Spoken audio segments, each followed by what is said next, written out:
দার্জিলিং না সুন্দরবন, কোথায় বেড়াতে যাবেন এই বর্ষার দিনে? বর্ষার দিনে বেড়াতে যাওয়ার পরিকল্পনা অনেকেই করে থাকেন। এই সময় প্রকৃতি তার সবচেয়ে সুন্দর রূপে ধরা দেয়। কিন্তু প্রশ্ন ওঠে, কোথায় যাওয়া ভালো?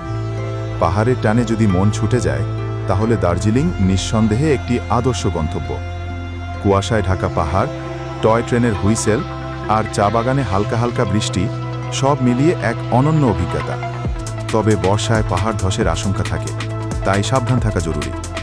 অন্যদিকে যদি আপনি জঙ্গলের গন্ধ, নদীর ঢেউ আর অ্যাডভেঞ্চারের খোঁজে থাকেন, তাহলে সুন্দরবন হতে পারে আপনার জন্য পারফেক্ট।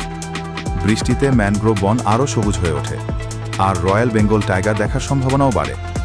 তবে বর্ষায় নদী ফুলে ফেঁপে ওঠায় নৌকা চলাচলে কিছু সমস্যা হতে পারে, তাই পরিকল্পনা করার সময় আবহাওয়া এবং সুরক্ষা দুটোই মাথায় রাখা প্রয়োজন।